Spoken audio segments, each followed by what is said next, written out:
اما بعد فاعوذ باللہ من الشیطان بسم اللہ الرحمن الرحیم حامیم والکتاب المبین انا جعلناہ قرآنا عربیا لعلکم تعقلون وقال تبارک وتعالی کما ورد فی سورۃ یوسف علیہ الصلاۃ والسلام الف لام را تلک آیات الکتاب المبین انا انزلناہ قرآنا عربیا لعلکم تعقلون وقال عز وجل كما ورد في سورة الزمر قرآنا عربيا غير ذي عوج وقال جل وعلا كما ورد في أول سورة الكهف الحمد لله الذي أنزل على عبده الكتاب ولم يجعل له عوجا صدق الله العظيم رب اشرح لي صدري ويسر لي أمري واحلل عقدة من لساني يفقهوا قولي۔ تعارف قرآن کے ضمن میں جو مباحث پہلی نشست میں مکمل ہو چکے ہیں اس میں ایک کمی رہ گئی تھی، اس کو پورا کر لیجئے۔ قرآن مجید کی دو آیات کے بارے میں یہ روایت موجود ہے صحیح مسلم میں حضرت عبداللہ ابن مسعود رضی اللہ تعالی عنہ سے کہ سورہ بقرہ کی آخری دو آیات حضور کو شب معراج میں عطا ہوئی ہیں، وہ زمین پر نازل نہیں ہوئیں بلکہ حضور نے آسمان پر پہنچ کر ان کو حاصل کیا ہے۔ یہ امت کے لیے شب معراج کے تحفے کے طور پر یہ دو آیتیں آمن الرسول بما انزل الیہ من ربہ والمؤمنون کل آمن باللہ وملائکتہ وکتبہ ورسلہ لا نفرق بین احد من رسلہ وقالوا سمعنا واطعنا غفرانک ربنا والیک المصیر، پھر آخری آیت جس میں طویل ترین دعا ہے۔ یہ دو آیات جو ہیں مستثنا کر لیجئے تو باقی جو ہے قرآن مجید وہ پھر پورا حجاز میں زمین پر نازل ہوا ہے محمد الرسول اللہ صلی اللہ علیہ وسلم کے قلب مبارک پر۔ اب جو اگلی بحث ہے اس تعارف قرآن کے ضمن میں، قرآن کی زبان کون سی ہے؟ یہ سب جانتے ہیں عربی زبان ہے، لیکن کون سی عربی؟ عربی کوئی ایک نہیں ہے۔ جیسا کہ آپ کو معلوم ہے کہ ایک زبان ہوتی ہے تو اس کے ڈائلیکٹس ہوتے ہیں۔ پنجابی زبان کے نہ معلوم کتنے ڈائلیکٹس ہیں، بنگلہ زبان کے نہ معلوم کتنے ڈائلیکٹس ہیں، پشتو کے کتنے ڈائلیکٹس ہیں۔ عربی زبان کے اس وقت پورے عالم عرب کے اعتبار سے تو دیکھیے تو ہر ملک کا جو ہے اپنا لہجہ ہے اور ان کے اپنے انداز ہے۔ تو خود نزول قرآن کے وقت بھی پورے جزیرہ نمائے عرب میں کوئی ایک زبان نہیں تھی، زبان ایک تھی لیکن اس کے لہجے مختلف تھے، الفاظ مختلف تھے۔ تو یہ جان لیجئے کہ قرآن نازل ہوا ہے حجاز کے بادیہ نشینوں کی زبان میں۔ وہ اصل عربی زبان حجازی قوم سمجھتی تھی، شہری زبان نہیں، دیہاتی زبان، یعنی کہ شہروں میں دوسرے ملکوں کے لوگ آتے جاتے رہتے تھے، خاص طور پر مکہ مکرمہ جو ہے وہ تو چونکہ ایک بہت بڑا تجارتی مرکز تھا۔ لإلاف قریش إلافهم رحلة الشتاء والصيف فليعبدوا رب هذا البيت، ان کے قافلے جاتے تھے، آتے تھے، دوسرے تاجر بھی آتے تھے، تو ظاہر بات ہے کہ شہروں کے اندر تو پھر زبان جو ہے وہ مکسڈ ہو جاتی ہے، خالص نہیں رہتی۔ یہی وجہ ہے کہ قریش کے جو شریف گھرانے تھے، اونچے گھرانے تھے، وہ اپنے بچوں کو صحرا میں بھیج دیتے تھے کہ ان کی پرورش وہاں ہو، وہاں وہ خالص عربی زبان سیکھیں، ان کی زبان جو ہے پالیوٹڈ نہ ہو۔ تو بادیہ نشین حجاز کے، نجد کے نہیں، حجاز کے بادیہ نشین، ان کی زبان میں قرآن نازل ہوا ہے۔ یہ آیتیں اس سے پہلے بھی سامنے آ چکی ہیں سورہ زخرف کی، انا جعلناہ قرآنا عربیا لعلکم تعقلون، ہم نے اس اپنے کلام قدیم کو عربی زبان کا جامہ پہنایا ہے۔ انا انزلناہ قرآنا عربیا، یہ سورہ یوسف کی آیات، ہم نے اتارا ہے اسے قرآن عربی بنا کر، قرآنا عربیا لعلکم تعقلون۔ سورہ زمر میں قرآنا عربیا غیر ذی عوج، یہ عربی مبین میں ہے، صاف ستھری دھلی ہوئی عربی زبان جس میں کہیں کوئی ٹیڑھ نہیں ہے، کوئی ایک پیچ نہیں ہے۔ اور یہی پھر سورہ کہف میں جو ایک ترانہ حمد اللہ نے ہمیں سکھایا ہے کہ میرے اس انعام عظیم پر میرا شکر ادا کیا کرو، تو کن الفاظ میں الحمدللہ الذی انزل علی عبدہ الکتاب ولم یجعل لہ عوجا۔ تو یہ عربی مبین جو ہے اگرچہ اصلاً ہے بادیہ نشین حجاز کے، البتہ یہ کہ عرب کے دوسرے قبائل کے بھی ان کی زبانوں کے بعض الفاظ اس میں آئے ہیں۔ اس سے آگے بڑھ کر یہ کہ بعض معرب الفاظ بھی ہیں۔ ہندی زبان کا کوئی لفظ اس نے عربی کا جامہ پہن لیا، فارسی زبان کا کوئی لفظ اس نے عربی کا جامہ وہ بھی قرآن میں بعض ہیں، استثناءات ہیں یہ۔ جیسے سنگ گل، یہ فارسی زبان کا لفظ ہے، سنگ گل، وہ سجیل بن کر قرآن مجید میں آ گیا ہے۔ حجارۃ من سجیل، یہ جو الم تر کیف فعل ربک باصحاب الفیل سورہ فیل میں ہے، سنگ گل کا سجیل بنا۔ اس طرح کے کچھ اور الفاظ بھی ہیں، لیکن یہ سمجھیے کہ ایکسیپشنز پروو دی رول، یہ استثناءات ہیں، قاعدہ اپنی جگہ پر قائم رہے گا کہ یہ حجاز کے بدوؤں بادیہ نشینوں کی جو زبان تھی اس میں قرآن نازل ہوا ہے۔ اس قرآن کے بارے میں، اس کی زبان کے بارے میں جو چند پہلو سامنے رہنے چاہیے، فصاحت اور بلاغت کی معراج۔ یہ میں بعد میں قرآن کے وجوہ اعجاز پر جب بحث کروں گا کہ یہ کس کس اعتبار سے معجزہ ہے، تو وہاں زیادہ تفصیل سے یہ بات آئے گی کہ عربی زبان کی فصاحت اور بلاغت کی معراج ہے۔ آپ کو معلوم ہے کہ آج بھی دنیا میں یہودی بھی ہیں جن کی مادری زبان عربی ہے، عیسائی بے شمار ہیں جن کی مادری زبان عربی ہے، ان کے ہاں بھی عربی ادب کی چوٹی کی کتاب جو پڑھائی جاتی ہے وہ قرآن ہے۔ یہ انہیں ماننا پڑتا ہے کہ عربی ادب کی جو آخری کتاب ہے، چوٹی کی کتاب ہے، وہ یہی ہے۔ یہودی بھی پڑھائیں گے، جیسے آپ انگریزی زبان پڑھنی ہے سمجھنی ہے تو شیکسپیئر کے بغیر آپ کیسے سمجھیں گے؟ اب وہ تو ایک سٹینڈرڈ ہے۔ اسی طریقے سے یوں سمجھیے کہ عربی زبان عربی ہونے کے اعتبار سے کلام اللہ ہونا اس پر ان کا ایمان نہیں ہے، لیکن یہ کہ عربی زبان کے اعتبار سے اس کی فصاحت اور بلاغت کا لوہا وہ مانتے ہیں۔ پھر اس میں خاص ملکوتی غنا ہے، ڈیوائن میوزک، صوتی آہنگ ہے، عذوبت ہے، مٹھاس ہے۔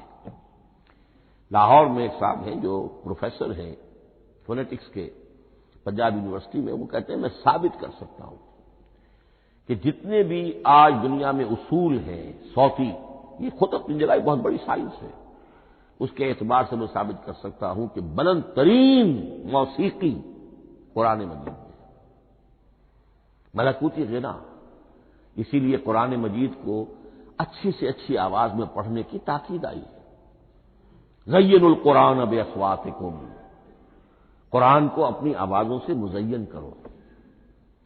اسی طریقے سے من لم یتغن بالقرآن فلیس منا، جو قرآن مجید کو اچھی سے اچھے طریقے پر پڑھنے کی کوشش نہیں کرتا وہ ہم میں سے نہیں ہے۔ اسی طرح کے واقعات بھی ہوئے ہیں۔ حضرت ابو موسیٰ اشعری رضی اللہ تعالی عنہ وہ بہت خوش الحان تھے، تو ایک روز حضور سفر رات کے وقت کہیں گشت پر تھے، جا رہے تھے ان کے مکان کے قریب سے، تو وہ اس وقت رات کی نماز میں قرآن پڑھ رہے تھے، تو حضور وہاں کافی دیر تک کھڑے ہو کر سنتے رہے۔ ظاہر بات ہے کہ اس وقت کے مکان کیا ہوتے تھے، ایک ایک حجرہ ہوتا تھا، یہ کوئی کئی کنال کی کوٹھیاں تو نہیں ہوتی تھی کہ کیا پتہ چلے ان کے اندر کیا ہو رہا ہے۔ وہ تو حضرت ابو بکر کے مکان کے پاس سے گزرتے تھے تو ان کی تلاوت سنتے تھے، حضرت عمر کے مکان کے قریب سے گزرے ان کی تلاوت سنی۔ حضرت عمر بلند آواز میں پڑھتے تھے، حضرت ابو بکر بڑی پست آواز میں پڑھتے تھے۔ حضور نے پوچھا کہ تم ایسا کیوں کرتے ہو؟ حضرت عمر نے کہا میں اس لیے کرتا ہوں، زور سے پڑھتا ہوں کہ شیطان بھاگ جائے۔ حضرت ابو بکر نے عرض کیا کہ میں اس لیے پڑھتا ہوں کہ جس کو میں سنا رہا ہوں وہ سنتا ہے، اس کو بلند آواز کی ضرورت نہیں۔ حضور نے کہا کہ ابو بکر تم ذرا اونچی کر لو آواز، اور عمر تم ذرا پست کر لو، ایوریج میں لے آؤ۔ تو بہرحال یہ معاملہ حضور کا صحابہ کے ساتھ ہوتا تھا۔ تو ابو موسیٰ اشعری رضی اللہ تعالی عنہ کی جب قرات آپ نے سنی تو اگلے روز جب ملاقات ہوئی فجر میں، تو آپ نے تحسین فرمائی ان الفاظ میں، یا ابا موسیٰ انک قد اوتیت مزمارا من مزامیر آل داود، اے ابو موسیٰ تمہیں تو اللہ نے آل داؤد کے سازوں میں سے ایک ساز عطا کیا ہے، یعنی حضرت داؤد کے گلے میں جو ساز تھا، خوش الحانی تھی، ان کی آواز نہایت خوبصورت تھی۔ تو اسی طریقے سے اب وہاں کوئی مزمار سے مراد وہ نہیں ہے، آلات موسیقی نہیں، گلے میں جو اللہ تعالی نے رکھا ہے۔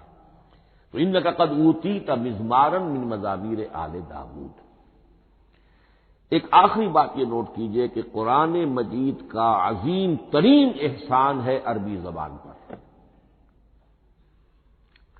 یہ یوں سمجھیے کہ ایک ستون کی طرح اس زبان کو ٹھہرا دیا ہے، اس کو سٹیبل کیا ہے قرآن مجید۔ آج بھی پوری دنیا میں جسے عرب کہتے ہیں فصیح زبان، لغہ فصحی، وہ ایک ہے، وہ قرآن کی ہے۔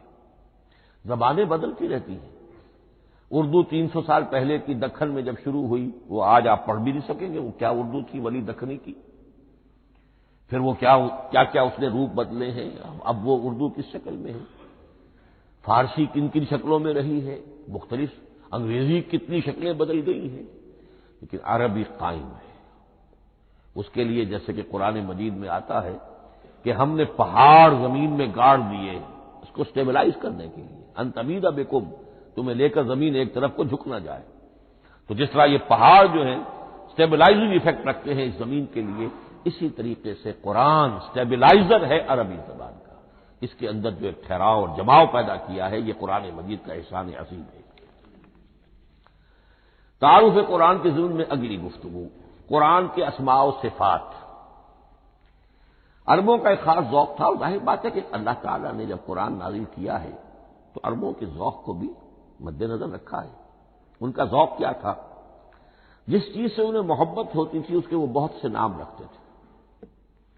گھوڑے کے لیے ہزاروں لفظ مل جائیں گے آپ کو، شیر کے لیے 5000 الفاظ مل جائیں، تلوار کے لیے 5000 الفاظ مل جائیں، یعنی اس شے کی جو بھی صفت ہے اس صفت کے اعتبار سے ایک نام، کوئی اور صفت ہے اس صفت کو ایک اور نام، تو وہ صفاتی نام۔ اب جیسا کہ آپ کو معلوم ہے اللہ کے 99 نام صفاتی تو ہے نا، اللہ کی ایک صفت دوسری صفت، اسی کے اعتبار سے اس کے نام ہیں۔ قرآن مجید کے اسماء علامہ جلال الدین سیوطی رحمۃ اللہ علیہ نے 55 شمار کیے، لیکن وہ بھی مکمل نہیں ہے لسٹ، اس لیے کہ اس میں ایک اہم نام برہان یہ شامل نہیں ہے۔ ان میں سے جو اہم اسماء ہے وہ میں آپ کو سنا دیتا۔ القرآن، جس پر گفتگو بعد میں ہوگی، اس لیے کہ سب سے زیادہ ایک رائے یہ ہے کہ یہ تو اس میں جامد ہے، اس میں علم ہے قرآن کے لیے، پراپر ناؤن ہے۔ الکتاب، الذکر، الہدا، النور، الفرقان، کلام اللہ، الوحی، روحا من امرنا۔ پھر اس کی صفات کے اعتبار سے الکریم، الحکیم، العظیم، المجید، المبین، رحمہ، العلی، بصائر، بشرا، بشیر، نذیر، عزیز، قرآن عزیز، بلاغ، بیان، احسن القصص، احسن الحدیث، موعظہ، شفاء، مبارک، مہیمن، قیم، مثانیہ، متشابہ۔ یہ میں نے آپ کو 23 نام بتائے ہیں، لیکن یہ کہ علامہ جلال الدین سیوطی نے 55 گنوائے۔ لیکن جو بحث دلچسپ ہے وہ یہ ہے کہ جو اس کے لیے لفظ القرآن ہے، اس کے معنی کیا ہے اور یہ کس مصدر سے، کس مادے سے یہ لفظ بنا ہے۔ ایک رائے تو یہ ہے کہ یہ اس میں جامد ہے، یہ مشتق نہیں ہے، کسی مادے سے نکلا ہوا نہیں ہے۔ اور یہ بھی آپ نوٹ کر لیجئے، اللہ کے اسماء میں سے بھی ایک نام کو سمجھا جاتا ہے وہ مشتق نہیں ہے، اس میں جامد ہے، اس میں علم ہے، اور وہ ہے اللہ۔ باقی سارے نام صفاتی ہیں، ایک نام، اس لیے اس میں ذات کہتے ہیں، اس میں ذات۔ لیکن یہ رائے متفق علیہ نہیں ہے، یہ کچھ لوگوں کی رائے ہے۔ ایک رائے یہ بھی ہے کہ یہ بھی اس میں علم نہیں ہے، یہ بھی مشتق ہے الہ سے۔ جیسے حکیم، یہ صفت ہے۔ الحکیم یہ اللہ کا نام ہو گیا۔ الہ ایک معبود، الالہ معبود برحق، الالہ وہ اللہ بن گیا، ایک رائے یہ۔ لیکن یہی اسی طریقے سے نوٹ کیجئے کہ قرآن مجید کے بارے میں بھی ایک رائے یہ ہے کہ القرآن اس کا اسم علم ہے، پراپر ناؤن ہے، یہ جامد ہے، یہ مشتق نہیں ہے، کسی اور مادے سے نکلا نہیں۔ لیکن جو اکثریت کی رائے ہے، جس پر تقریباً اجماع ہے، وہ یہ ہے کہ نہیں، یہ اس میں جامد نہیں، اس میں مشتق ہے۔ لیکن پھر دو رائے ہیں کہ مادہ کیا ہے۔ ایک قرن قاف را نون اور ایک قرا قاف را حمزہ، یہ دو مختلف مادوں کے بارے میں رائے ہے کہ قرآن ان سے نکلا ہے۔ قرن کہتے ہیں کسی چیز کا قریب ہو جانا، جڑ جانا، مل جانا۔ یہ حج کی جو 3 شکلیں ہیں، حج تمتع ہے، حج قران ہے اور حج افراد ہے۔ قران کیا ہے؟ ایک ہی احرام میں عمرہ بھی اور حج بھی دونوں کو جمع کر لیا جائے تو یہ حج قران ہے۔ اسی سے قران الصعدین کا لفظ استعمال ہوتا ہے۔ قرینہ اور قرائن جو ہے اسی سے الفاظ۔ امام فرا کی رائے یہ ہے کہ قرن سے یہ قرآن بنا ہے، اس لیے کہ اس میں بھی اللہ تعالی کی آیات جمع ہو گئی۔ اسی طرح قرأ قاف را اور حمزہ، اس قرات کا مصدر بھی بن جاتا ہے، جیسے رجحان، را جیم ہے، رجح سے رجحان، غفران، غفرانک ربنا، پروردگار ہم تیری مغفرت کی خواستگار ہیں۔ اسی طرح قرآن قرأ سے بنا ہے۔ مفعول جو ہے وہ مصدر کے معنی میں آ جاتا ہے، یعنی پڑھی جانے والی شے۔ اور ایک قرأ آتا ہے عربی زبان میں، قرأت الماء فی الحوض، میں نے پانی جمع کر لیا حوض کے اندر، بارش ہوئی میں نے کچھ پانی حوض میں جمع کر لیا، قرأت الماء فی الحوض۔ اسی سے قریہ کا لفظ بنا، قریہ بستی کو کہتے ہیں جہاں لوگ جمع ہو کر رہتے ہیں، قریہ۔ تو اس معنی میں یہ قرآن جو ہے یہ جمع ہے، اللہ تعالیٰ کی صفات اور اللہ کی ذات جو ہے اور اس کی آیات کا جامع ہے۔ یہ ہے لفظ قرآن کی بحث۔ اگلی بحث اور بڑی اہم ہے اور دلچسپ ہے، قرآن کا اسلوب کلام کس کیٹیگری میں فال کرتا ہے؟ قرآن کیا ہے؟ ایک شے کی تو سختی سے نفی کی اللہ نے، یہ شعر نہیں ہے۔ وما علمناہ الشعر وما ينبغي له، سورہ یاسین۔ ہم نے شعر تو انہیں سکھایا ہی نہیں، محمد رسول اللہ کو صلی اللہ علیہ وسلم، اور وہ شعر ان کے شایان شان بھی نہیں ہے۔ شاعروں کے بارے میں سورہ شعراء میں چونکہ بالعموم شاعروں کے بارے میں جو بات کہی گئی ہے، والشعراء یتبعهم الغاوون الم تر انہم فی کل واد یہیمون انہم یقولون ما لا یفعلون الا الذین آمنوا۔ استثناء تو ہے کہ اچھے لوگ بھی ہوتے ہیں، لیکن اکثر و بیشتر شعراء کا معاملہ یہی ہے، ان کی پیروی کرتے ہیں وہی لوگ کہ جو حد سے گزرنے والے ہوتے ہیں، لاؤبالیانہ انداز والے لوگ، غیر سنجیدہ لوگ پیروی کرتے ہیں۔ خود وہ بھی زمین و آسمان کے قلابے ملاتے ہیں، کبھی ادھر کی بات کبھی ادھر کی بات۔ اور تیسری بات یہ کہ عام طور پر جو کہتے ہیں وہ کرتے نہیں ہیں، انہم یقولون ما لا یفعلون۔ تو یہ شعر کی تو نفی کی گئی ہے قرآن مجید، جیسا کہ میں نے آپ کو سنایا تھا سورہ حاقہ کی آیات، انہ لقول رسول کریم وما ہوا بقول شاعر، یہ شاعر کا کلام نہیں۔ البتہ ایک بات نوٹ کیجئے، جسے آزاد شاعری، آزاد نظم کہا جاتا ہے، وہ میرا گمان یہ ہے، میں نے چونکہ ان چیزوں کا کوئی تحقیقی مطالعہ نہیں کیا ہے، کہ شاید وہ ہے ہی قرآن سے ماخوذ آزاد شاعری۔ اس میں وزن نہیں ہوتا، ردم ہوتا ہے۔ آزاد شاعری کے اندر ایک ردم ہوتا ہے، وزن نہیں ہے، ایک مصرع اتنا سا، ایک بڑا لمبا چوڑا، لیکن ردم رہے گا۔ یہ جو آزاد شاعری، بلینک ورس جس کو آپ کہتے ہیں، میرا گمان یہ ہے کہ شاید دنیا میں اس کا رواج قرآن کے بعد ہی ہوا ہو، اور قرآن مجید ہی کی نقالی میں یہ صنف جو ہے ادب کی وہ ایجاد کی گئی ہو۔ واللہ عالم، میں یہ بات دعوے سے نہیں کہہ سکتا، گمان ہے میرا۔ البتہ یہ کہ اب اس سے آگے چلیے، شعر نہیں ہے، نثر ہے، لیکن نثر کے اعتبار سے بھی کون سی کیٹیگری میں آئے گی؟ کیا یہ کتاب عام معنی میں جسے ہم کتاب کہتے ہیں وہ کتاب ہے؟ ایک تو وہ بات تھی نا جو اقبال کے حوالے سے میں نے آپ سے کہی، کتابیں نیز چیزیں دیگرت، اس وقت وہ بات نہیں میں کہہ رہا۔ عام کتابوں سے اس کا فرق کیا ہے؟ ایک کتاب ہوتی ہے، اس میں ہر چیپٹر میں ایک بحث مکمل ہو جاتی ہے، اگلے چیپٹر میں پھر لوٹا کر آپ پہلے چیپٹر کی کوئی بات نہیں کریں گے، پھر وہ بات آگے چلے گی، ابواب ہوں گے، ابواب میں مضمون کے مطابق مضمون آگے بڑھتا چلا جائے گا۔ کتاب کا یہ لازمی وصف ہے۔ قرآن مجید عثمانی میں کتاب نہیں ہے، اس میں قصہ آدم و ابلیس 7 جگہ آ رہا ہے، بار بار آ رہا ہے، سورہ بقرہ میں، سورہ اعراف میں، سورہ ہجر میں، سورہ بنی اسرائیل میں، سورہ کہف میں، پھر سورہ طٰہٰ میں، چلتے جائیے، سورہ صاد میں حضرت موسیٰ علیہ السلام کا قصہ کتنی مرتبہ آ رہا ہے۔ تو قرآن مجید اس کتاب کی کیٹیگری، اس کی ڈیفینیشن پر پورا نہیں اترتا۔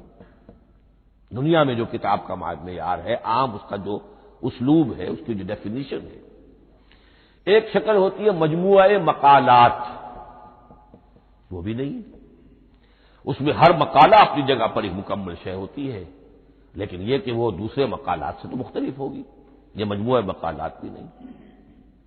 اس کا اسلوب جو ہے وہ خطبے کا ہے، اوریشن، اور یہ کہا جا سکتا ہے it's a collection of divine orations, یہ اللہ تعالی کے خطبات کا مجموعہ ہے۔ مختلف اوقات میں خطبے نازل ہوتے تھے حضور پر صلی اللہ علیہ وسلم، اور یہ بھی جان لیجئے کہ عرب میں ادب کی 2 ہی صنفیں تھیں جو معروف تھیں، یا شعر یا خطبہ، یا خطیب ہوتے تھے بڑے شعلہ بیان خطیب، اور یا شاعر ہوتے تھے۔ تو یہ جب شعر کے اسلوب پر نہیں تھا تو خطابت کا اسلوب ہے جو اللہ نے اختیار فرمایا، اور ہر موقع پر، ہر مرحلے پر جو خطبہ اس وقت کے حالات کی مناسبت سے نازل ہوا وہ ایک صورت ہے۔ تو یہ ہے کلیکشن آف ڈیوائن اوریشنز، یہ اللہ تعالی کے مجموعہ خطبات الہیہ اسے کہا جا سکتا ہے، لیکن اس سے جو چند نتیجے نکلتے ہیں وہ نوٹ کرنے ضروری ہے۔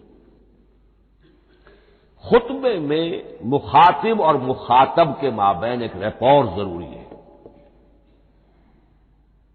اگر کوئی مصنف بیٹا کتاب لکھ رہا ہے، اس کے سامنے کوئی سامع نہیں ہوتے، وہ تو اپنی مگن میں جو بھی خیال ہے اپنے دل میں وہ لکھ رہا ہے، خطبے میں سامنے ہوتے۔ اگر ان کے درمیان رپورٹ نہ رہے، ہم آہنگی نہ رہے، تو پھر وہ خطبہ غیر مؤثر ہو جائے گا، لوگ جو ہیں ان کو اونگ آنے لگے گی، وہ متوجہ ہی نہیں رہیں گے۔ تو ایک رپورٹ مخاطب اور مخاطب ان کے درمیان۔ دوسرے یہ کہ خطبہ کا ایک وصف لازمی یہ ہوتا ہے کہ ایک واقعاتی پس منظر ہوتا ہے پیچھے موجود۔ اب کوئی شخص ہے سیاسی تقریر کر رہا ہے، ایک خاص پس منظر موجود ہے، اس میں وہ ان چیزوں کی طرف حوالے دیتا چلا جائے گا، صرف وہ تفصیلات بیان نہیں کرے گا، اس لیے کہ وہ لوگوں کو معلوم ہے آج کے دور کا ایک واقعہ ہے، لوگوں کے علم میں ہے، لیکن کتاب میں آپ لکھیں گے تو پھر وہ پورا واقعہ بھی بیان کرنا پڑے گا آپ کو کہ یہ کب ہوا، کیسے ہوا، جس کا میں حوالہ دے رہا ہوں۔ لیکن خطبے کے اندر پس منظر جو ہے وہ موجود ہے، اور اس کے حوالے سے صرف جو اشارات اس کی طرف ہو جائیں گے۔ نمبر 3 یہ ہے کہ خطبے میں تحویل خطاب بہت ہوتا ہے۔ تحویل خطاب سے کیا مراد ہے؟ ابھی خطیب آپ سے بات کر رہا ہے، آپ سے مخاطب ہے، اور کسی وقت وہ فلاں کو جو یہاں موجود بھی نہیں ہے، وہ نواز شریف صاحب کو خطاب کرنا شروع کر دے گا۔ بھائی نواز شریف تو یہاں نہیں ہے، لیکن خطاب انداز وہ تو تقریر مقرر ہے، سیاسی تقریر کر رہا ہے، نواز شریف کو چیلنج کر رہا ہے، نواز شریف یہ کر دو گے تو ہم یہ کر دیں گے، اور نواز شریف یہ تم غلط کر رہے ہو، یا بے نظیر تمہارا یہ معاملہ۔ ہاں بے نظیر تو وہاں موجود نہیں، صدر ایوب صاحب کو جو بھی گالیاں دی جاتی تھی تقریروں کے اندر، وہ خود تو وہاں موجود نہیں ہوتے تھے۔ تو اس میں تحویل خطاب نوٹ کرنا پڑتا ہے، ابھی کس سے بات ہو رہی تھی، ابھی کس سے بات ہو رہی تھی۔ قرآن مجید میں آپ دیکھیں گے ایک آیت میں حضور سے خطاب ہے، اگلی آیت میں کفار سے خطاب ہے، اس سے اگلی آیت میں اہل ایمان سے خطاب ہے۔ تو تحویل خطاب جو ہوتا ہے اس کے حوالے سے نوٹ کرنا پڑتا ہے کہ اس وقت اس آیت کا جو رخ ہے کدھر ہے، اس میں کس کو خطاب کیا جا رہا ہے۔ چوتھی بات یہ ہے کہ خطبے میں صرف عقل سے اپیل نہیں کی جاتی، جذبات سے بھی اپیل ہوتی ہے۔ اسی لیے خطابی انداز کہلاتا ہے، خطابی انداز میں لوگوں کے جذبات سے بھی اپیل کی جاتی ہے۔ جبکہ آپ ایک مقالہ لکھ رہے ہوں اس میں جذبات کی بات نہیں آئے گی، ٹھنڈی ٹھنڈی عقلی باتیں، منطقی باتیں، دلیل صغرا کبرا جوڑیے، نتیجہ نکالیے، وہ لوگوں کے سامنے رکھیے، تصنیف ہے۔ لیکن خطبے کے اندر صرف عقل نہیں، جذبات سے بھی اپیل ہوتی ہے۔ اب یہ سارے اوصاف میں جو بیان کر رہا ہوں یہ سب قرآن مجید میں بتمام و کمال بدرجہ اتم موجود ہیں۔ اور آخری بات یہ کہ خطبے میں، اور یہ کہ یہ چیز مشترک ہے غزل میں بھی اور قصیدے میں بھی اور خطبے میں بھی، اس کا اول و آخر بہت جامع اور مؤثر ہونا چاہیے۔ اسی لیے مطلع مقطع یہ خاص طور پر ہوتے ہیں نا، مقطع میں آپ پڑھی ہے سکون دسترانہ بات، جس غزل کا مطلع جاندار ہے اس کو آدمی پڑھے گا، اور اگر وہ مطلع پھسپھسا ہے وہ باقی نظم پڑھے گا ہی نہیں، چاہے آگے اس کے اندر بڑا عمدہ شعر بھی ہو وہ نہیں پڑھے گا، مطلع ہی جو ہے بے جان ہے، پھسپھسا ہے۔ پھر مقطع آخری جو شعر ہو، تو قصیدے میں بھی یہ ہے اور خطبے میں بھی یہ ہے۔ یہی وجہ ہے کہ قرآن مجید کی صورتوں میں اکثر و بیشتر شروع کی آیات اور آخری آیات انتہائی اہم ہوتی ہیں، بہت جامع ہوتی ہیں، جن کو کہا جاتا ہے کہ یہ سور جو ہیں ان کی ابتدائی آیات، خواتین اور پہلی آیات۔ اب سورہ بقرہ کی آیات شروع کی، پھر آخری جو ابھی میں نے آپ کو سنائی، یہی آل عمران کا معاملہ ہے، کس شان کے ساتھ وہ اٹھ رہی ہے۔ یہی سورہ حج کا ہر جگہ پر آپ دیکھیں گے ابتدائی جو ہے خطیب اگر ایسی بات، ایسا انداز اختیار کرے کہ اپنے سامعین کی توجہ کو اپنی طرف مبذول کرا لے، اگر شروع کا انداز ایسا نہیں ہے تو وہ بات آگے بڑھے گی نہیں۔ آخری بات یہ کہ خطبے میں ہمیشہ یہ ہوگا کہ ایک مین سپیکر جو ہے اس کی ایک بات سامنے ہے کہ میں نے یہ بات اپنے سامعین کے ذہن میں بٹھانی ہے، لیکن دائیں بائیں کی باتیں کرے گا، کوئی قصہ بھی سنائے گا، کوئی شعر پڑھے گا، کوئی اور کوئی لطیفہ بھی سنائے گا۔ ہمارے ہاں کے جو بہترین خطیب جو ہوتے تھے وہ احراری حضرات جو ہے بہترین خطیب ہوتے تھے، اور آپ نے سنا مولانا عطا اللہ شاہ بخاری رحمۃ اللہ علیہ ان کی تقریریں 6 گھنٹے تک لوگ سنتے تھے، وہ کبھی رلا بھی رہے ہیں، کبھی ہنسا بھی رہے ہیں۔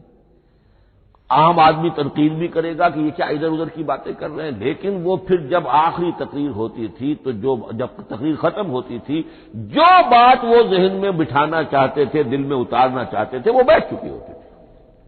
باقی یہ کہ ادھر ادھر کی چیزیں جو ہیں وہ آکسیلری چیزیں ہیں وہ رہتی ہیں۔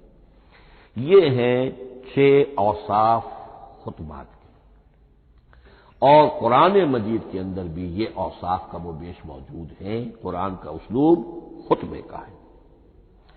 اب اگلی بحث پر آئیے، قرآن مجید کی ترکیب اور تقسیم، سنتھیسس اور ڈویژنز۔ اب اس میں سمجھیے کہ کلام جو ہے اللہ کا کلام ہے، کلام مرکب ہوتا ہے کلمات سے، کلمات حروف سے بنتے ہیں۔ عربی زبان کے حروف 28 یا 29 ہیں، الف اور حمزہ کو ایک ہی مانیں گے تو 28 رہ جائیں گے، الف علیحدہ حمزہ علیحدہ تو 29 ہو جائیں گے۔ یہ حروف جڑتے ہیں، لفظ بنتے ہیں۔ لفظ محمل بھی ہوتا ہے لیکن کلمہ وہ کہلاتا ہے جو بامانی لفظ ہو۔ پھر ان کلمات کو آپ جوڑتے ہیں، یہ مرکب توصیفی بن گیا، مرکب اضافی بن گیا، مرکب عددی بن گیا، مرکب جاری بن گیا۔ پھر ان مرکبات کو جوڑ کر فقرہ بنتا ہے، جملہ بنتا ہے، کلام مفید جس کو کہا جاتا ہے۔ قرآن مجید کے اعتبار سے علامہ سیوطی نے مخصوص جو قرآن کی اصطلاحات ہیں ان کے حوالے سے ایک بات کہی ہے، لیکن واقعہ یہ ہے کہ قرآن کی اصطلاحات خود اپنی ہیں، دنیا کی دوسری کسی بھی اصطلاحات پر ان کو قیاس نہیں کیا جا سکتا۔ لیکن جاہز چونکہ قدیم تھے، انہوں نے قرآن مجید کو کہا یہ دیوان کی شکل رکھتا ہے، جیسے کہ حافظ کا دیوان، کسی اور کا دیوان۔ سورتیں جو ہیں وہ قصیدوں کی شکل میں ہیں، بیت شعر آیت ہے، قوافی جو ہوتے ہیں شعروں میں قافیہ وہ یہاں فواصل ہے، آیت کے آخری حروف ایک دوسرے سے مشابہ ہوتے ہیں کہ جن سے پھر وہ صوتی آہنگ پیدا ہوتا ہے۔ الرحمن علم القرآن خلق الانسان علمہ البیان۔ اب یہ ایک فواصل جو ہے وہ جڑتے چلے جاتے ہیں، ان میں آہنگ پیدا ہوتا ہے۔ لیکن حقیقت کے اعتبار سے پہلی بات یہ نوٹ کیجئے، قرآن مجید کی اکائی ہے آیت، اسے نہ آپ جملہ کہہ سکتے ہیں نہ فقرہ کہہ سکتے ہیں۔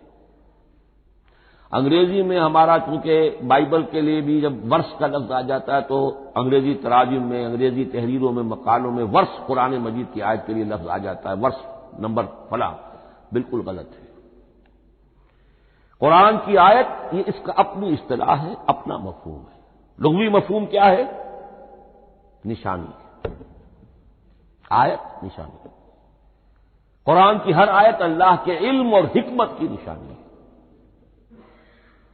اب قرآن کی آیتیں نوٹ کیجئے، صرف حروف پر بھی مشتمل ہے، الف لام میم حروف مقطعات اور آیت بن گئی۔ وہ مرکبات ناقصہ پر بھی مشتمل ہے، والعصر مرکب جاری ہے، حرف جار آیت ہو گئی۔ پورے جملے پر بھی مشتمل ہے، ان الانسان لفی خسر ایک جملہ ہے، اور 10 جملوں پر بھی مشتمل ہے۔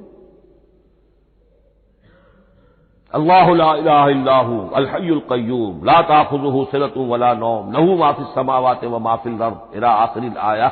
آیت الکرسی کا انالیسس کیجئے، 10 جملے موجود ہیں اس میں۔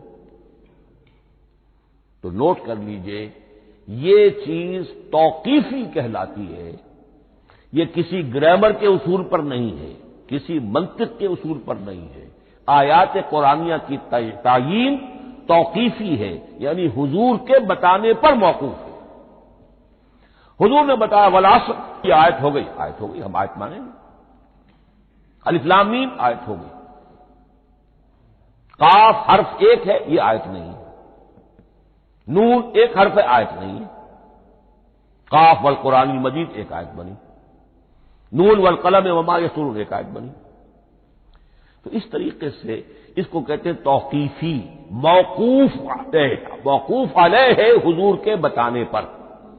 اب اس میں روایات کا اختلاف ہو سکتا ہے کہ حضور سے کوئی روایت یہ ہو کہ یہ ایک آیت بنی یا 2 آیتیں بنی۔ مثلا بڑی اہم مثال آپ کو دے رہا ہوں، سورہ مزمل کی جو دوسرا رکوع ہے، پورا دوسرا رکوع وہ 1 آیت شمار ہوتا ہے، اور میرا بڑا گمان رہا بہت عرصے تک کہ یہ 1 آیت نہیں ہو سکتی، یہ مختلف اوقات میں نازل ہوئی ہیں، 2 اوقات میں نازل ہوئی ہے، اور یہ مجھے قول مل گیا علامہ سیوطی کے ہاں، حضرت عبداللہ ابن عباس رضی اللہ تعالی عنہما کا قول کہ یہ 2 آیتیں ہیں، 1 نہیں۔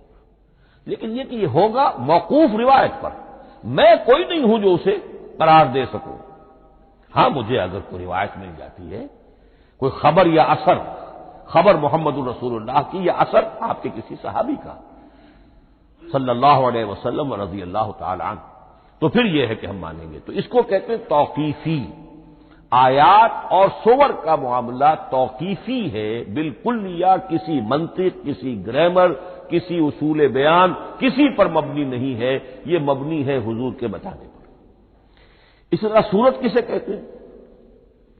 عربی زبان میں سور کے معنی ہے فصیل۔ فضرب بینہم بسور لہ باب، سورہ حدید کے اندر الفاظ آئے۔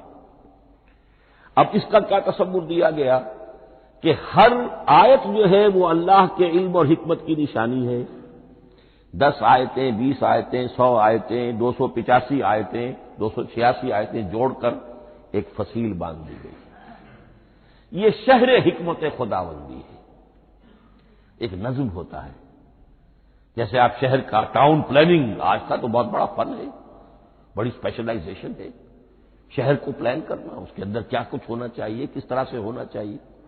تو یہ سورت جو ہے یہ ایک یونٹ ہے قرآن مجید کی، اور اس کا جو لفظی معنی ہے فصیل، گویا کہ اس نے گھیرے میں لیا ہوا ہے ایک شہر معنی کو، علم و حکمت کے ایک شہر کے گرد یہ فصیل جو ہے پوری ہوئی ہے۔ اب اس میں نوٹ کر لیجئے، جہاں تک اچھا جیسے آیتیں چھوٹی بھی ہیں بڑی بھی ہیں، والعصر بھی آیت ہے اور الف لام میم بھی آیت ہے، اور جیسا کہ میں نے عرض کیا آیت الکرسی بھی آیت ہے۔ اس طرح سورتیں چھوٹی بھی ہیں بڑی بھی ہیں۔ سورۃ العصر 3 آیتیں، سورۃ الکوثر 3 آیتیں، سورۃ النصر 3 آیتیں، 3 ہی سورتیں 3 آیتوں پر مشتمل ہیں، 3 سے کم پر کوئی نہیں، 2 آیات کی کوئی صورت نہیں ہے۔ لیکن آگے آپ چل کے جائیے، اس کی بڑی سے بڑی تعداد سورہ بقرہ جو ہے سب سے بڑی ہے۔ تو آیت اور سورت کے علاوہ دور صحابہ میں صرف ایک لفظ اور تھا قرآن کی تقسیم کے ضمن میں، اور وہ تھا منزل یا حزب۔ منزل یا حزب 7 منزلوں میں یا 7 احزاب میں قرآن کو تقسیم کیا گیا، تاکہ جو شخص قرآن مجید ایک ہفتے میں ختم کرنا چاہے، ہر شب میں اکثر و بیشتر وہ لوگ رات کو ہی رات کی نماز میں قرآن پڑھتے تھے، ایک منزل پڑھ لے تو ہفتے میں پورا قرآن ختم ہو جائے گا۔ یہ حزب بھی ہے اور منزل بھی ہے، اور یہ چونکہ دور صحابہ میں تھا، یقیناً حضور نے بتایا ہوگا، اس میں آپ کو عجیب حسن نظر آئے گا۔ اس میں یہ نہیں کیا گیا کہ بالکل برابر برابر 7 کر دو بھائی، چاہے صورتیں ٹوٹ جائیں، صورتوں کی فصیل کوئی نہیں ٹوٹتی، اس میں صورتیں مکمل جو کہ تو آئیں گی۔ اور پھر یہ کہ عجیب بات ہے کہ سورہ فاتحہ کو اگر ایک طرف رکھ دیں، وہ قرآن کے دیباچے کی حیثیت رکھتی ہے، تو پہلی منزل میں 3 سورتیں، دوسری میں 5 سورتیں، تیسری میں 7، چوتھی میں 9، پانچویں میں 11، چھٹی میں 13 اور 7ویں میں 65۔ یہ ہے کہ جو ان صورتوں کی ایک بڑی جیسے کہ ایک سیڑھی چڑھ رہی ہے، اور تقریباً مساوی ہو جاتے ہیں، کوئی 4.25 پارے ہے، کوئی 4.5 پارے ہے، کوئی 4.25 پارے، اس طریقے سے ہے تقریباً مساوی۔ لیکن آرٹیفیشل ایکویلٹی پیدا کرنے کے لیے، مصنوعی مساوات پیدا کرنے کے لیے صورتوں کی فصیلوں کو نہیں توڑا گیا۔ اس سے آگے چل کر جو پاروں کی تقسیم ہے وہ بہت بعد کی بات ہے، 30 پارے، اور اس میں آپ کو یہ ساری قباحتیں نظر آئیں گی۔ اس میں صورتوں کی فصیلیں توڑی گئی ہیں اور بڑے بھونڈے طریقے پر توڑی گئی۔ سورہ ہجر ایک آیت ادھر ہے، باقی ساری صورت جو ہے اگلے پارے میں فصیلیں توڑ دی گئی۔ معلوم ہوتا ہے کسی شخص کے پاس جو قرآن تھا مصحف، اس نے صفحے گنے، 7 سے 30 سے تقسیم کیا اور برابر صفحوں کے اندر وہ پارے بنا دیے۔ لیکن بہرحال دور صحابہ میں پاروں کا کوئی ذکر نہیں تھا، یہ بات کی بات ہے۔ دور صحابہ میں آیت، سورت اور حزب۔ اسی طریقے سے طویل سورتوں کو جو رکوعوں میں تقسیم کیا گیا، یہ بھی بات کی بات ہے۔ لیکن یہ جو تقسیم کیا گیا ہے سورتوں کو رکوعوں کی شکل میں، 35 سورتیں تو قرآن کی ایسی ہیں چھوٹی ہیں جو ایک ایک ہی رکوع پر مشتمل ہے، آخری پارے کی۔ آخری پارے کی 37 صورتیں ہیں، پہلی 2 کی جو 2 رکوع ہے، باقی سب کی سب جو ہے وہ ایک ہی رکوع شمار ہوتا ہے۔ لیکن رکوع کیوں کیے گئے؟ لمبی صورتوں میں سے اگر کچھ حصہ پڑھنا ہے نماز میں، سورہ بقرہ پوری تو نہیں پڑھ سکتے آپ ایک رکعت کے اندر، تو اس کا وہ حصہ پڑھا جائے جس میں ایک مضمون پورا ہو جائے، مضمون نہ ٹوٹے، تاکہ وہاں پر رکوع کرے آدمی کہ جہاں پر کہ وہ مضمون ایک اعتبار سے مکمل ہو گیا۔ تو رکوع سے رکعت ہے، رکوع ہے، اس رکعت کے اندر ایک حصہ اتنا پڑھا جائے تاکہ مضمون جو ہے وہ خوبصورت رہے اور اس کا سلسلہ برقرار رہے۔ یہ تقسیم بھی اگرچہ بہت ہی ایک بدنام شخص ہے ہماری تاریخ کا، حجاج ابن یوسف، یہ اس کی ہوئی تقسیم ہے یا اس نے کرائی ہے، بہرحال اس کی طرف منسوب ہے، اور یہ بات ماننی پڑتی ہے کہ بڑے گہرے غور و فکر سے تقسیم کی گئی ہے، الل ٹپ نہیں ہے، بلکہ اس کے لیے واقعتاً غور کر کے جہاں وہ مضمون ختم ہوتا ہے، کہیں کہیں آپ اختلاف کر سکتے ہیں اور آپ کو حق حاصل ہے، اس لیے کہ یہ چیزیں توقیفی نہیں ہیں، یہ حضور کی بتائی ہوئی نہیں ہے، نہ رکوعوں کی تفصیل۔ اب سعودی عرب میں جو قرآن مجید چھپ رہے ہیں ان میں حزب ہو گئے ہیں، یعنی ہر پارے کو پارے برقرار رکھ کر 8 حزب بنا دیے انہوں نے، 4 حزب بنا دیے اور پھر نصف حزب کر کے 8 حصے کر دیے۔ تو یہ چیزیں جو ہمارے ہاں رکوع تو پاروں سے ادھر ادھر ہو جاتے ہیں، پارا بدل گیا رکوع وہی چل رہا ہے، اس لیے کہ رکوع میں مضمون کو پیش نظر رکھا گیا ہے، جبکہ پارے میں مضمون کو نہیں سامنے رکھا گیا۔ تو رکوع کا معاملہ جو ہے چاہے وہ حجاج ابن یوسف ہی نے کیا ہے، لیکن یہ کہ بہرحال وہ بہت صحیح ہے، اکثر و بیشتر کہیں کہیں آپ اس سے اختلاف کر سکتے ہیں۔ تو یہ تو اس کا ہم نے آپ کے سامنے رکھا سنتھیسس۔ اب اگلا موضوع ہے ترتیب و تدوین کیسے ہوئی۔ ان علینا جمعہ و قرآن، ہمارے ذمے ہے اس کو جمع بھی کرنا اور پڑھوانا بھی، اور پڑھوانے میں ترتیب آ جائے گی لازماً۔ لیکن یہ کہ ایک بات تو اس میں بالکل متفق علیہ ہے، جس میں کسی شک و شبے کی گنجائش نہیں۔ قرآن کی ترتیب نزولی اور تھی، ترتیب مصحف اور ہے۔ ترتیب مصحف میں سورہ فاتحہ کے بعد سورہ بقرہ ہے۔ سورہ بقرہ نازل ہوئی ہے مدنی دور میں جا کر، پھر سورہ آل عمران ہے وہ بھی مدنی ہے، سورہ نساء ہے وہ مدنی ہے، سورہ مائدہ ہے وہ مدنی، پھر آئی ہے سورہ انعام اور سورہ اعراف۔ یہ ہے کہ جو مکیات ہیں، یہ کہ بھی مکی دور کی بھی آخری زمانے کی ہے۔ ابتدائی جو مکی صورتیں وہ سب سے آخری حصے میں ہیں، 29واں پارہ اور 30واں پارہ۔ تو ترتیب نزولی اور تھی، ترتیب مصحف اور ہے، اس میں تو کسی شک و شبے کی گنجائش نہیں۔ لیکن ہمارے ہاں اہل تشیع نے اس چیز کو بہت اچھالا ہے۔ ان میں سے بعض گروہ ایسے ہیں جن کا کہنا یہ ہے کہ اصل قرآن جو ہے وہ ترتیب نزولی کے مطابق تھا، یہ ترتیب تو عثمان نے کر دی رضی اللہ تعالی عنہ۔ حضرت علی کے پاس اصل قرآن جو ترتیب نزولی کے مطابق تھا موجود تھا، اور اب بھی ان کے خیال میں جو ان کے امام غائب جو ہیں چھپے ہوئے ہیں غار میں، تو ان کے پاس وہ نسخہ اصل حضرت علی والا موجود ہے، اور جب وہ ظاہر ہوں گے تو اصل قرآن لے کر آئیں گے۔ یہ سارے شیعوں کا قول نہیں ہے، لیکن یہ کہ ان میں بہت سے لوگ ہیں کہ جو ان باتوں کو مانتے ہیں۔ جہاں تک اس بات کا تعلق ہے کہ حضرت علی نے ترتیب نزولی پر کوئی مصحف جمع کیا ہو، اس میں کوئی اشکال نہیں ہے، اس لیے کہ علمی طور پر یہ ایک بڑی عمدہ ایکسرسائز بنتی ہے۔ ایک زمانے میں میں بہت کوشش کرتا رہا ترتیب نزولی سے، اس لیے کہ ترتیب نزولی سے سیرت نبوی اخذ ہوتی ہے، پہلے کیا نازل ہوا، پھر کیا نازل ہوا، پھر کیا نازل ہوا۔ در حقیقت اگر آپ ترتیب نزولی سے قرآن مرتب کر دیں تو وہ سیرت النبی بن جائے گی۔ تو اس کو سمجھنے کے لیے ایک زمانے میں نے بڑی محنت کی ہے، لیکن ایک تو یہ کہ وہ یقین سے وہ باتیں ملتی نہیں ہیں، بعض روایات ہیں، لیکن یہ کہ پھر بھی آپ یقین سے نہیں کہہ سکتے۔ اکثر و بیشتر قرآن مجید میں لکھا بھی ہوتا ہے ترتیب کے، موٹی موٹی چیزیں معلوم ہے نزولی ترتیب کی، لیکن یہ ہے کہ یقین کسی بات پر نہیں۔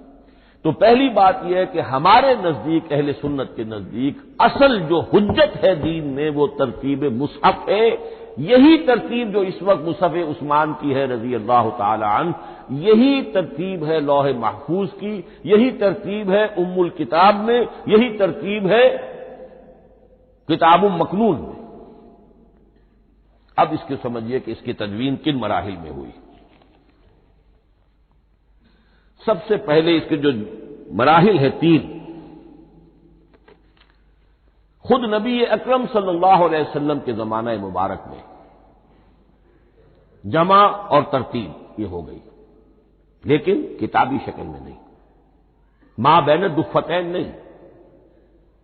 حضور نے لوگوں کو پڑھ کر سنایا، اس ترتیب سے سنایا جس ترتیب سے یہ مصحف میں اب موجود ہے، اور ہر رمضان میں حضرت جبرائیل دورہ کرتے تھے حضور کے ساتھ، جتنا کہ قرآن اس وقت تک نازل ہو چکا ہوتا تھا، اور آخری رمضان مبارک آپ کی حیات طیبہ کا جو تھا اس میں 2 مرتبہ پورے قرآن کا دورہ ہوا، تو دورہ قرآن بغیر ترتیب کے تو نہیں ہو سکتا۔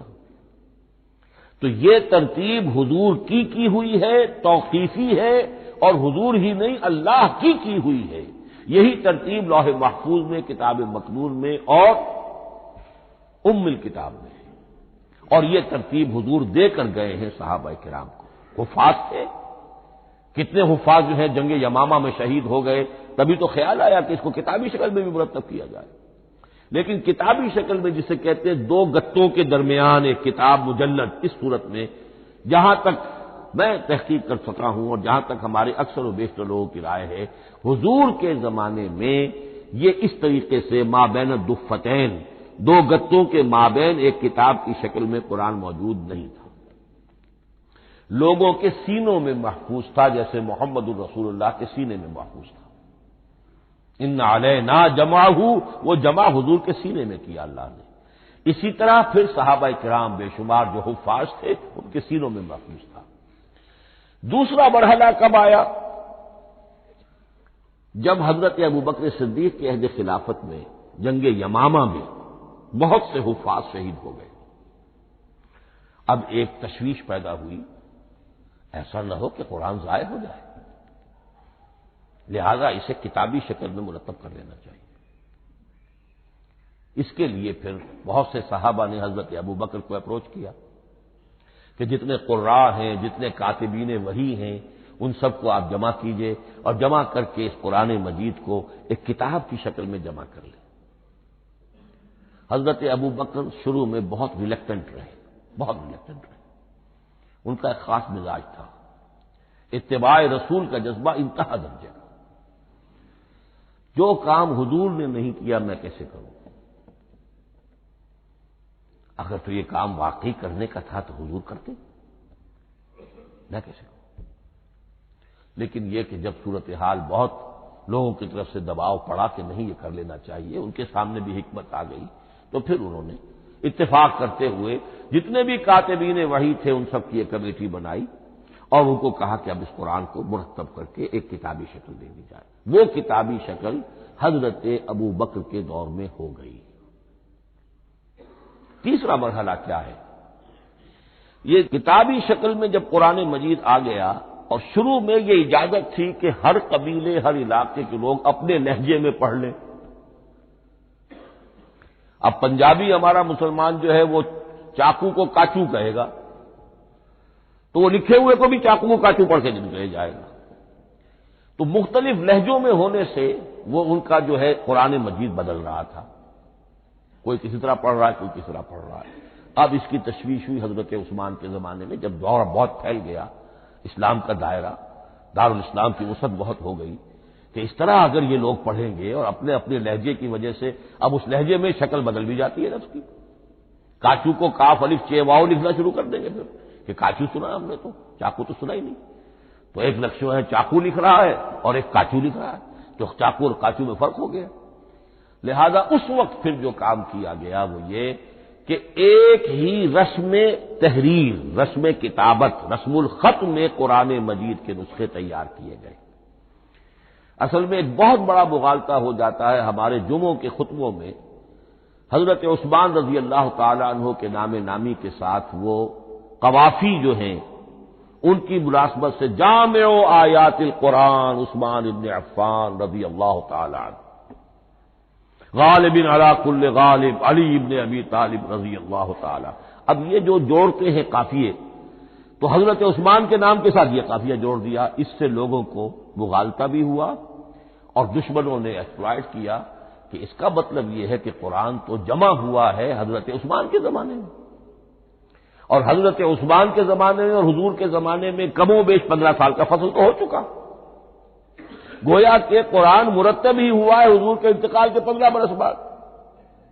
پھر حضرت عثمان کی شخصیت کو خاص طور پر جو سبائی فتنہ اٹھا تھا اس نے ایک ڈسپیوٹڈ پرسنالٹی بنا کے رکھ دیا ہے، نہیں معاذ اللہ کوئی شک نہیں، لیکن یہ کہ ایک فتنہ اٹھا، فتنۃ الکبریٰ، اور حضرت عثمان رضی اللہ تعالیٰ عنہ کو انہوں نے بدنام کیا، لہذا اس کے نام سے اور بٹا لگ گیا، یہ مصحف عثمان ہے۔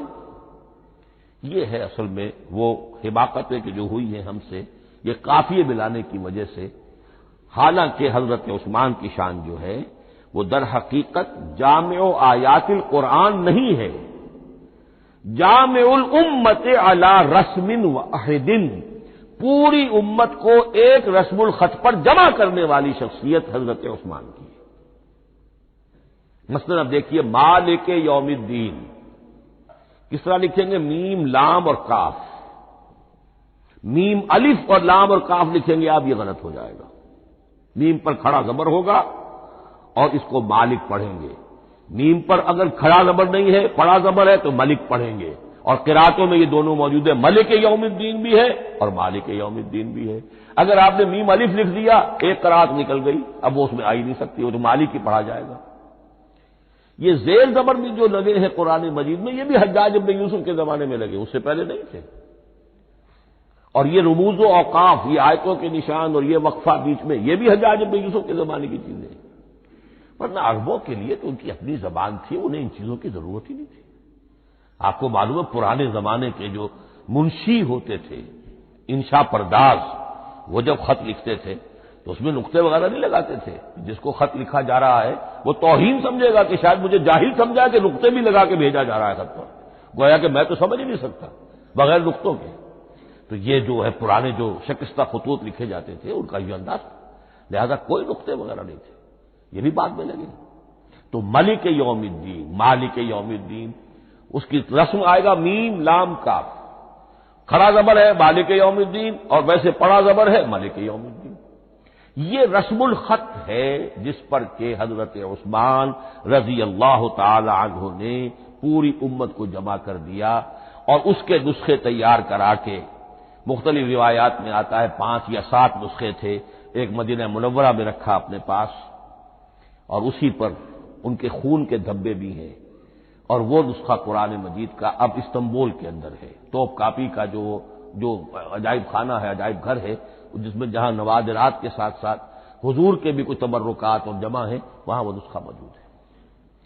اس میں انگلی جو کٹی تھی حضرت نائلہ جو ان کی اہلیہ تھی، جب وار کیا گیا ہے حضرت عثمان پر، قرآن پڑھ رہے تھے، انہوں نے روکا اپنے ہاتھ سے، ان کی انگلی کٹی اور اس کے خون کے قطرے جو ہیں وہ مصحف پر آئے۔